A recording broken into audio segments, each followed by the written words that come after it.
Hey there, welcome to episode 173 of the Let's Innovate for Vegas audio program. I am your host, Managing Director of the Innovate for Vegas Foundation, Dan Hugo. We're recording this 11:25 p.m. Pacific Daylight Time here in Greater Vegas on the evening of it's obviously Monday, June 8th, 2026, to be published on June 9th. Tuesday, we normally publish new episodes of the Let's Innovate for Vegas audio program on Tuesdays, often in the morning, so we're getting a little head start. Today's title and topic, Civic Innovation. We've talked about, I'll get to this in the summary. If you're not familiar with the Innovate for Vegas Foundation, we are a Nevada nonprofit corporation. We are a 501c3 public charity. Our purpose is to enable and encourage ideation, innovation, and implementation to make our communities better, which is essentially civic innovation. So we can talk about that. You don't have to be a part of our organization to do that, of course, but maybe not, of course. So let's talk about that. Fits into the story arc we've been on of late. We'll leave it there. We were founded in June of 2022, so we're coming up on our anniversary. 4 years since we rebooted the Code for Vegas organization. We were originally Code for Vegas Foundation. We renamed to Innovate for Vegas Foundation. And here we are. We're about to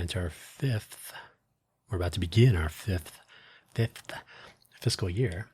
A little water break. And we have a lot of big plans, and hopefully we'll fill in our empty board seats. We will get a massive amount of participation for the City Camp Las Vegas event in 2026, and we'll have to grow those numbers even more for the year-long Smarter Smart City Challenge in 2027. So let's talk civic innovation today. Hopefully wherever you found this audio program, you're able to locate the episode description, which contains the show notes, including a brief summary. Today's very brief, which I'll read, the links, the usual 2 homepage links, and it's difficult to find, there's no Wikipedia article that I could find. So there's not really one authority on what civic innovation is. It's sort of just one of those terms that floats around. I don't even know if there's really a formal definition, but I found one. Probably any link you find will be reasonably useful, telling. So on that note, the summary of today's episode, Civic Volunteerism, Civic Co-Creation, and now Civic Innovation. A lot of civic stuff to talk about lately. Well, of course there is. That's kind of what we do. The links, as I mentioned, both of our homepages have the same exact spelling. Innovate, INNOVATE, no space, for, FOR, no space, Vegas, VEGAS. And then we do have 2 homepages. I'll tell you why in 1 second. So the activity, I don't know if that's really the right name, but the activity, that's where we're doing stuff. Our initiatives, if there are people in the cohort and they want to make themselves public so they can be seen, all the stuff, all the fun stuff. InnovateForVegas.org. The original website for Code for Vegas was codeforvegas.org. So InnovateForVegas.org is the next best thing, historically speaking, to original InnovateForVegas.org. That's where you would sign up to participate if you want to be in the cohort. That's where you can find more information about what we're working on. It does need a nice overhaul for a couple of different reasons, which we'll cover later in June, probably. We'll go through a site update. And then, anyway, that's the day-to-day. And then as I mentioned, we're a Nevada nonprofit corporation. So the business side, the Innovate for Vegas Foundation, I guess I could call it the Innovate for Vegas business. Well, I only say that because we actually have a board of directors, we have bylaws, we file tax returns. We are a tax exempt organization, but we file our 990 every year. So all the business side of things. It also helps to keep it clear that, say, for example, our board of directors is not automatically participating in the activities, the initiatives, the projects, rolling up the sleeves, and so on. So it just sort of, it's a comfortable line. It's two sides of the same coin or poker chip. That's usually how I describe it. So innovateforvegas.foundation, that website also needs a little updating.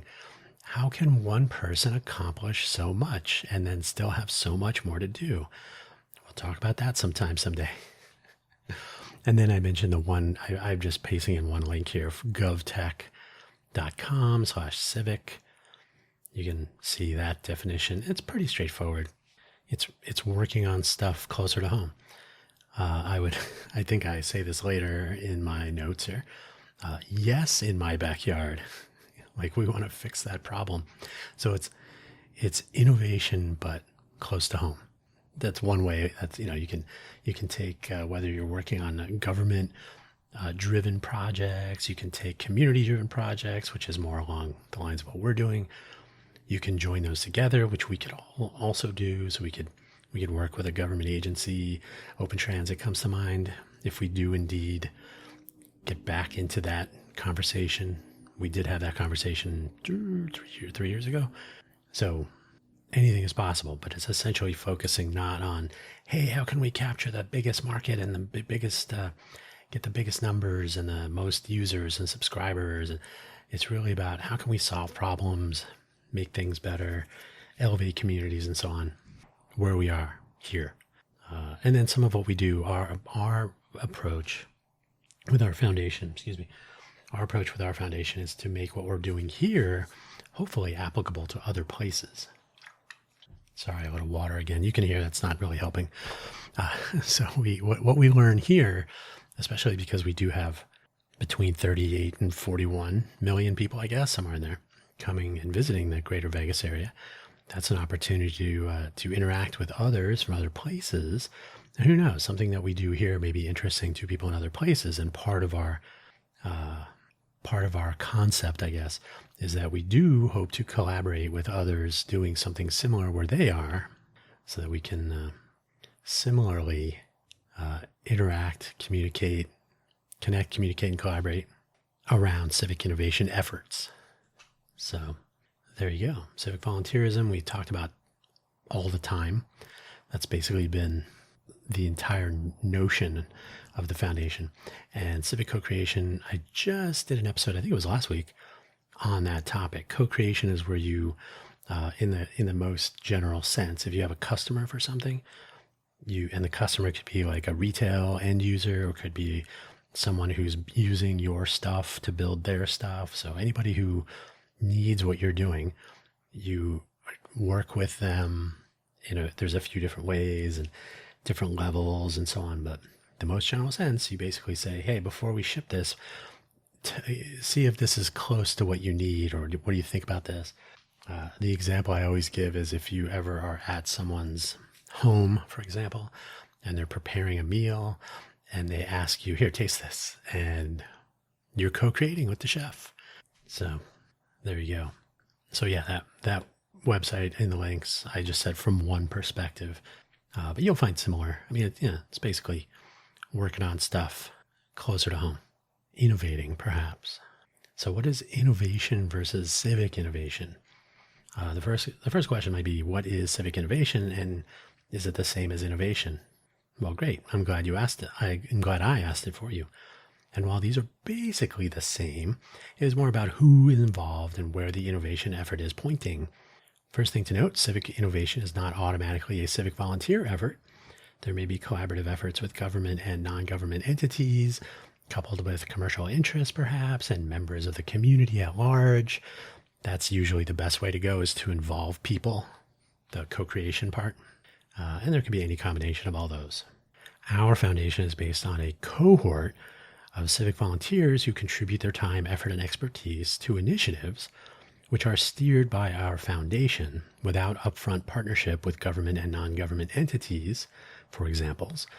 So we don't go to the city of Las Vegas or Clark County or even the state of Nevada and say, hey, would you like to sponsor or otherwise collaborate on a project? Because in those arrangements, what I have seen or what I have observed is that, especially if the request comes from, rather than our outreach, what can happen is there becomes some maybe a little bit of a dependence on continued participation, or there may be if we decide that we're going to leave the project, that will be some sort of a natural ending. I don't think that's always a great idea. So we initiate and drive we initiate our initiatives, and then we drive them. And if a government entity, or if we do collaborate with RTC, the Regional Transportation Commission, for example, and there are other possibilities, so I'm just picking on them since I had the conversation, then if they decide we can't collaborate anymore, we retain the initiative and all of its component parts, unless something changes on a granular basis. And then we would just continue to work on it, because that's how the world works. Ideas should not just go away, not in our approach anyway. So our initiatives do not depend on external guidance or resources, generally speaking. I mean, we can receive external guidance, obviously, if there's some expertise that can be added to the mix. But generally speaking, we drive the projects rather than letting them be. We're not a service to others. We can collaborate as peers, more so. I think that probably sums it up. So if a partner agency stops pursuing the initiative on their side, and again, partner, we're not a service bureau, we're not working for others and so on in our foundation capacity. So we continue to own the initiative and continued effort into the future. If that makes sense to do, I mean, we may decide it's not worth it, but for the initiatives that we have initiated, it sounds like I'm circular defining, we would just continue to work on them as is appropriate. This enables our foundation to always have work to do if we want to. We do not wait on external direction. We aren't subject to project cancellations from somewhere else. We're certainly not waiting on requests or outreach from somewhere else and so on. I don't know if this is a normal approach. In my survey of a couple of former brigades from Code for America days, it seems like there was often a partnership that sort of drove the projects, but it wasn't always clear that the partnership was peer, or if it was like we're working for the partner. So ours, I think, makes that clear. And I'm not saying, I mean, it might have been clear. When I was doing my survey and talking to others, it was really more about meeting the people involved and not looking specifically at their processes, because as you wander around the virtual meetup space, you sort of see, oh, okay, everybody's kind of doing it their own way, which is totally fine. Whatever works is good. So often when we think about innovation, we may think first about startup possibilities or big companies launching products or services to address some market need. We remember the iPhone, right? What is this rectangle without a keyboard? Usually there's a profit motive, of course. Basically, how can we address a pain point with a novel idea implemented such that there is enough demand for us to make probably hand over fist types of money? Civic innovation could be very similar, with the pain point or gap or opportunity located closer to home in a community or a locality. So it could be in a neighborhood, or it could be across the whole city, or bigger, or more space, unincorporated county areas. And where those pursuing innovative solutions to these needs are in the same community or locality, they may be very near or kind of in the mix. And there may be a greater focus on practical solutions over profit, market share, at least at first, right? Let's solve this problem in a sort of a sustainable way, something that will last. It's not a temporary fix. It's not a workaround. Like, yeah, let's get this done. And the people that are affected by these things are usually, they can reach a level of motivation. Do they take action? Sometimes. So we combine civic volunteers and civic innovation in our efforts, and hopefully we do that for the win, whatever a win is. Hopefully it's somewhat obvious, but you never know. You never know. So Civic innovation is part of our origin story, of course. It's not new. Search or... Oh, I was like, what kind of grammar is this? I wrote this. That's probably why. Search or now your favorite AI, will give you some variation on the theme. The example link is just that, as I mentioned. It's an example. There are many. Code for Vegas first formed over a decade ago as we record this in 2026, working with Code for America with a noteworthy project implementing the open data platform with Code for America and the City of Las Vegas. And this platform still exists today. Search for City of Las Vegas open data, and your journey through the halls of open data will begin here in Vegas. For better or worse, ArcGIS has sort of taken over hosting these things for other cities and City of Las Vegas and other services in Vegas. So they all kind of look similar. They all have similar features as far as data access and so on. That could be good. That's not an awful thing, but it's also not inviting to the casual user. It's not pretty. It's not necessarily friendly. So, but the data is where you begin, and adding more data perhaps, which is one of our initiatives. Anyway, this is one way to do it, working with an entity like Code for America at the time when this was happening to connect the municipal government, in this case with local volunteers, Code for Vegas, so City of Las Vegas, Code for America, a triumvirate. The value proposition for local volunteers to work on projects which directly impact their communities is a little bit easier to describe, though Code for America would also take on larger projects with greater scope and scale as well. The owner of such projects is usually one or both of the municipality and the main vendor, if you will. So when the project ends, it may or may not be available for continued effort locally. I mean, Code for Vegas and now Innovate for Vegas could certainly work with the City of Las Vegas or anywhere nearby or wherever on open data, continued efforts, and so on. It's a topic that's been broached. It's not really clear what the City of Las Vegas would actually commit to, for example, so it's on the table. So the project could reach what is called end of life, and that might be that, or there could be some continuation. If it's a persistent thing like open data, then certainly the question could begin with, can we add to these data sets? And if they say yes, great. And that's essentially where we left it, was more of like probably, and like we're not necessarily going to say no. And then you work out the finer points of the data governance and maintenance and the validation.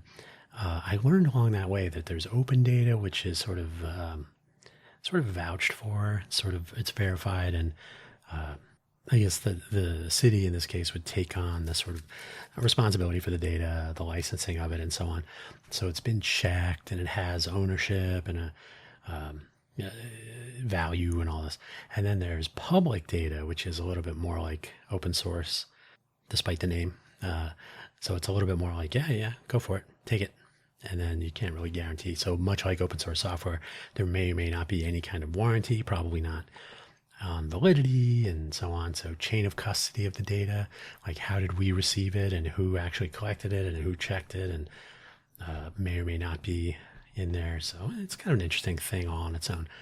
Our foundation, when we rebooted as Code for Vegas Foundation in 2022, and then renamed to Innovate for Vegas Foundation, started off very explicitly with projects, which we now refer to more generally as initiatives, owned by us by default.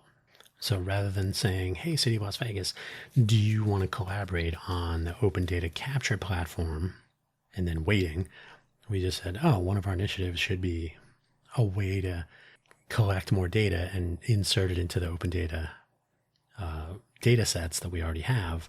However that would happen, but we can start working on how we want to accomplish that without asking, right? Why ask permission? We can just do it.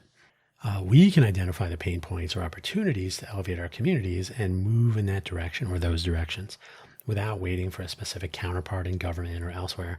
Essentially, we would work with, arguably for, the people in our communities whom we hope would benefit from our efforts, directly or indirectly, and maybe support them as well.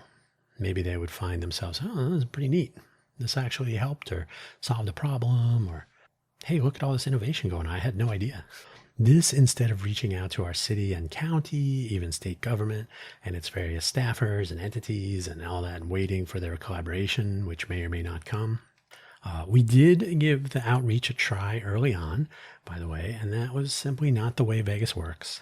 So like I said, it depends on what works for you with the other former brigades and other cohorts of civic volunteers, civic innovation minded organizations all around the country and beyond, in fact. I went to a meetup virtually in Canada, and they got stuff going on. It was pretty cool.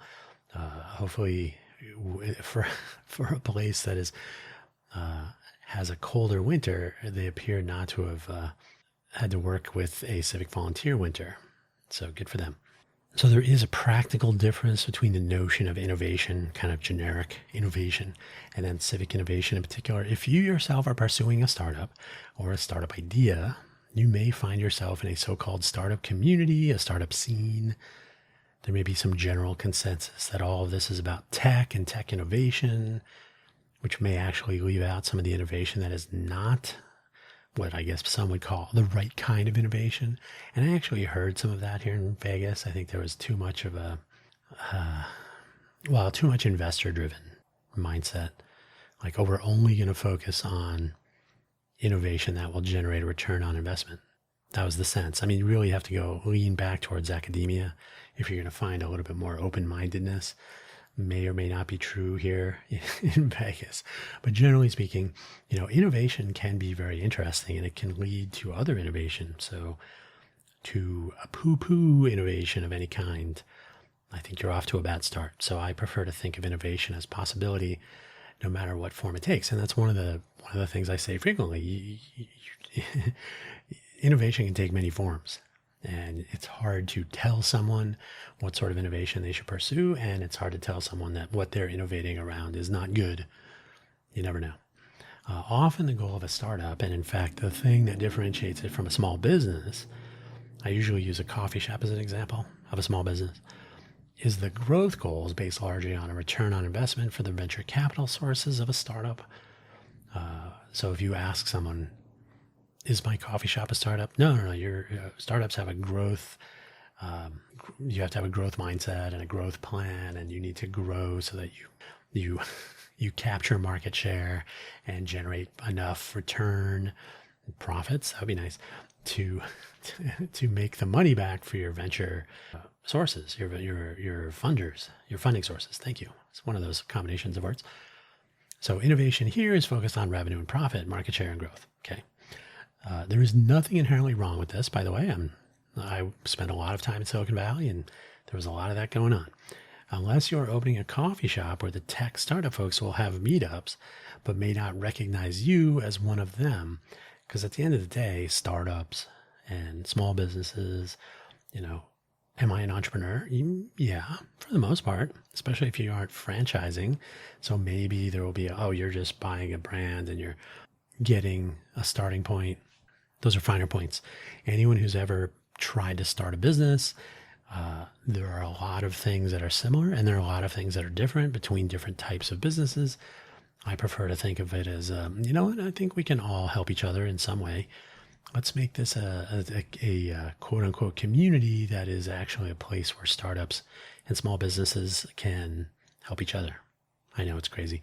Where plain old innovation, if we can describe the general case that way, well, just the old kind, the regular, not the unleaded, not the diesel, I don't know, is about looking out, so you're looking out into the larger marketplace. Civic innovation is more about looking in. How can we fix the street corner? How can we address pothole issues, which is a real thing in Vegas, Southeast Vegas especially? How can we address traffic? How can we address pedestrian safety? How can we address, what do they call it? Intersection takeovers, this sort of thing. Yes, in my backyard, maybe. Not in my backyard, but yes, in my backyard. I will emphasize this again. Civic innovation is not something limited to nonprofits and civic volunteers. It is much more about looking around locally to see if a novel solution or solutions exist for existing problems. And I hesitate to label everything that way. It's not everything is a problem, but there may be gaps. Something could be done better. There could be an opportunity to do something new, opportunities. there we go, to do something new, make things better, maybe cheaper, safer, and so on. Some of those ideas may evolve into a commercializable venture of some sort. But, some ideas begin by trying to fix something that doesn't work around us, right? The bonus is, even if you don't start a successful startup, or maybe you still fix the problem. Maybe that's good. Maybe that's good enough. Or maybe when you do that, you think, oh, let me look at a different, so that may be the beginning of a different kind of journey that you weren't expecting. Hey, it's fun to innovate. And I got other ideas. This was something that was appealing to me when we first explored rebooting Code for Vegas back in 2022. Technically, it was the end of 2021, which would provide a platform for directing some of that somebody should fix that energy by, basically enabling and encouraging effort in that direction by people who might be interested in developing the skills that would make progress along that path possible, more possible along that path possible, or that's the problem. Who edits this? Jeez. Make progress along that path possible, or maybe more possible, maybe even probable. There you go. And which would also build up the innovation culture in general and maybe energize the so-called startup scene for those who might take that to the next steps in other ventures around civic innovation or otherwise. So it's about adding energy to the system, more sunlight on the ecosystem. That it might still happen. The road is long, so we'll see. I mean, we're still here and we're still driving the two things that I'll mention towards the end of this episode. So civic volunteerism and civic innovation, two great tastes, right? The nice thing about volunteering, it is unlikely that anyone is going to check your resume for skills and work experience. Some might, but you can pretty much just do it because you want to and you're willing to show up. That's an important part. As a civic volunteer organization, the Innovate for Vegas Foundation, we are aiming for job and life skill development and real investment in our communities and our localities, maybe our entire region and maybe beyond, for a long-term benefit that extends well beyond our cohort. And that investment is time, effort, and expertise, and maybe some sponsor donations or donor donations and sponsorship, I guess. But, most of the time it's going to be talking, it's going to be ideating and innovating and maybe implementing. So whether that actually costs money is one thing, but you as a contributor might be investing your time, effort, and expertise in a greater good that will be realized down the road. This is absolutely not an easy sell. Would you like to work without money? Let me tell you about it. And this is absolutely the case here in Vegas, perhaps more so than it is elsewhere, that we often face a what's in it for me sort of response. And you kind of have to talk about long tail. And by the time you get to that, it's more of a, oh, okay. But there are people out there who do this sort of thing. And, one of them is making a podcast right now. As I mentioned, part of the value proposition is as an on-ramp for those who have an interest in pointing some of their creativity, their acumen, their skills, their interests back into their neighborhoods and localities, whether as a career pursuit or just a way to be proactive with visible returns over time. Like you may want to do something, fix something, be creative that elevates your neighborhood, your community. And if you find others with a similar mindset, with different skill sets and different interests, you might say, oh, you can take this part and I'll take that part. And we can actually multiply our efforts and scale to achievement, where one person may, I can do it when I have some free time now and then. But if you turn it into like, let's do this, that can have an actual impact on what actually comes from the efforts. That we do not have a ship date, that we are not, profit driven, of course. Being interested and showing up regularly are just about all we need to see on a resume. If that's even if you have a resume and you want to put that on there, it makes what we're trying to accomplish one possible way to connect motivation to outcomes.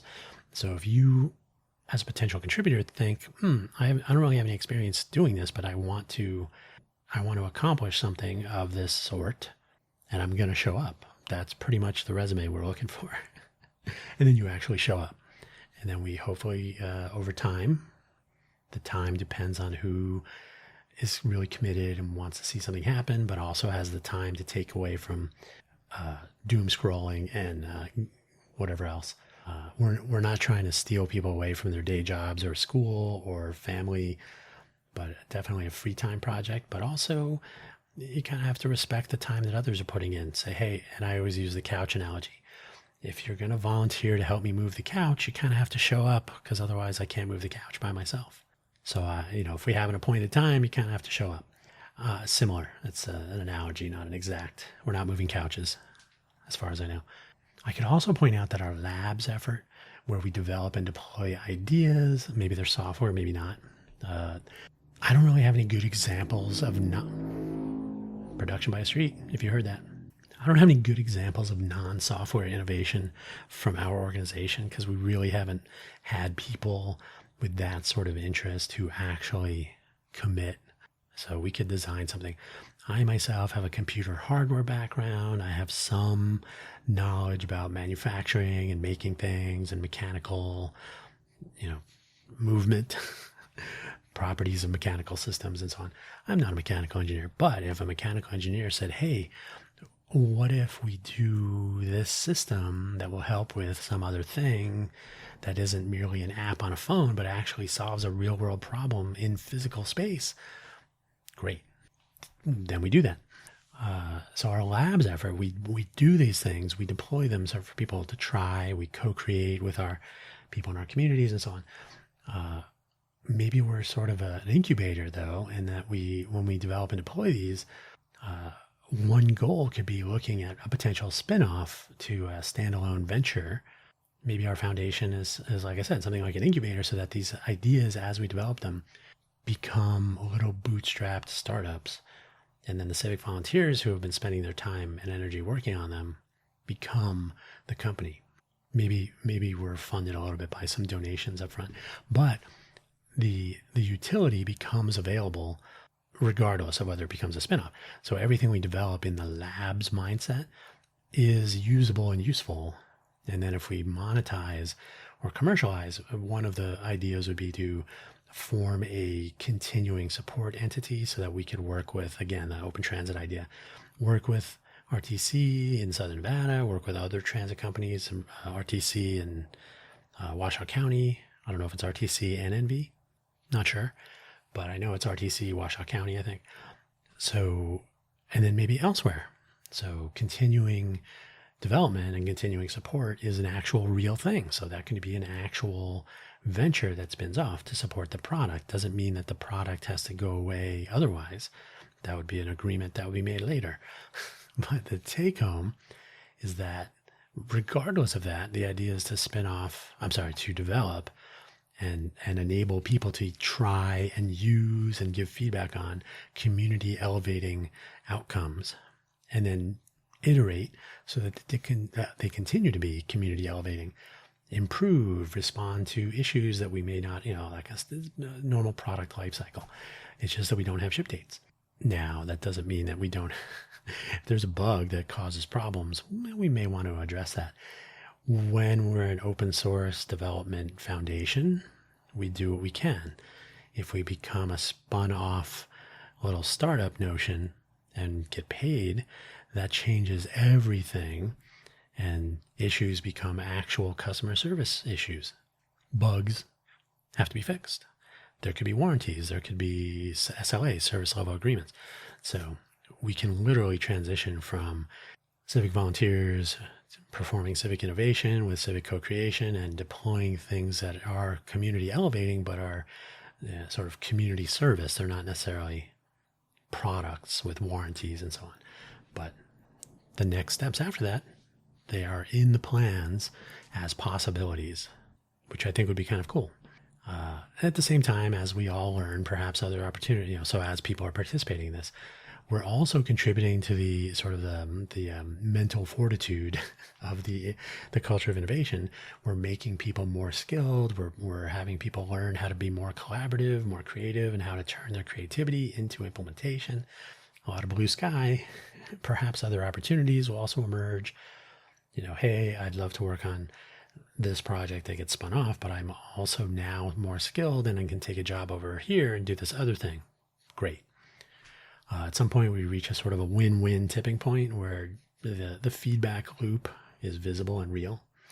Optimism helps here, but based on practical applied reality, this is a possibility, and we just have to temper expectations with that applied reality. Last section, casting a wide net in the greater Vegas area. So finally, our 2 upcoming efforts to invite more people to participate in community elevation for themselves. City Camp Las Vegas, which is tentatively going to align with World City Camp Day, which is, I guess, typically the 3rd weekend in September. City Camp is kind of a big thing, and it's kind of rebooting itself. So we can be a part of that. The reboot, like last year, it had been a while. And then last year they had City Camp events, I want to say in 9 different places. But as they, kind of return to former greatness as the general civic volunteer, maybe civic innovator, civic volunteer, right? Maybe those 2 great tastes. Maybe the winter that has slowed things down a bit will thaw and will come out of hibernation. Okay, enough of that visualization. So City Camp in September, tentatively planned. We'll see what the final date is. And then the Smarter Smart City Challenge, which will last through all of 2027. These are intended to apply our purpose statement to enable and encourage ideation, innovation, and implementation to make our communities better. Got it memorized already. So we want to apply that at scale, and you don't have to join our cohort. So let's take that notion, and not through joining a cohort and participating week to week or through Agile for Volunteers, iteration cycles and things. Maybe you just want to be a part of an event, a long weekend or a year-long, participate when I can type thing. You work on the project you want to work on. Maybe there's some incentives or prizes or judging or presentations, a whole bunch of possibilities. But at the same time, you got other stuff to do, and you aren't necessarily getting into the business of developing the thing that you're testing out here, but you still want to give it a try. Great. So where we work on longer-lived, long-term initiatives that could spin out to become actual products or services, everyday people might want to elevate community through their efforts and then get back to normal, do their normal day-to-day stuff, not try to stay awake for days and so on at a hackathon or similar. So the year-long challenge is really about spreading effort across a calendar that could suit your particular scheduling requirements. I can't go to the hackathon weekend because I have to work, I have family, and so on. That's okay. You can participate anytime across the year, as much or as little as you have time for. See what happens. So even the Smarter Smart City Challenge, while it is all year, is designed to provide those options for people who don't have an entire weekend for City Camp, which I'm planning on like a 2.5 day, like start Friday afternoon and end Sunday evening, but we'll see. A typical hackathon will be something like that, usually Friday after like a dinner time, 8 p.m. to Sunday at 5 p.m. or something. Sometimes you stop at midnight and go home and take a nap and come back in the morning on Sunday or Saturday, whatever the case. But we do want to try out an idea. People who don't have time for that, but who do want to try out an idea, see if they can fix something that they think should be fixed, or basically to participate when they are able to, rather than feeling left out due to schedules and responsibilities. Somebody once said when I was trying to schedule a hackathon, not all of us have Monday off. We need to consider not staying awake for 40 hours, which is completely valid. But that shouldn't mean you're not allowed, right? You should be enabled to participate. We should not say, oh, sorry, you need to sleep. You're not welcome. Quite the opposite. So ideally, these types of activities, which enable and encourage and maybe empower, that's a new word to our mix, people going about their lives to actually participate in actual innovation with tangible outcomes, at least sometimes. Sometimes we learn through failure. It didn't work, but that's okay because the journey is part of the gift. Do I have any other sayings I can throw in here. These will help to cultivate a culture of innovation here in Greater Vegas. Is there already such a culture? We can talk about that another time. But the more people who understand the fundamental notion, who can support or maybe even enthusiastically support local innovators and their efforts, and maybe even participate themselves, become local innovators or not, but just being aware and understanding the challenges and the outcomes, the motivation, the possibility, the more of that, the more valuable and effective our innovation culture becomes. The more people can say, I do my day job, or I don't really have the time. I don't feel like I can contribute as far as my ideas or my skills, but I do understand what's going on, and I can be supportive and even excited about what's coming or what we have to offer here and so on. It's not just a LinkedIn post. It's actual, like, oh yeah, I was a part of that. Now I know firsthand what goes into it and so on. Is this all new to you? This is great.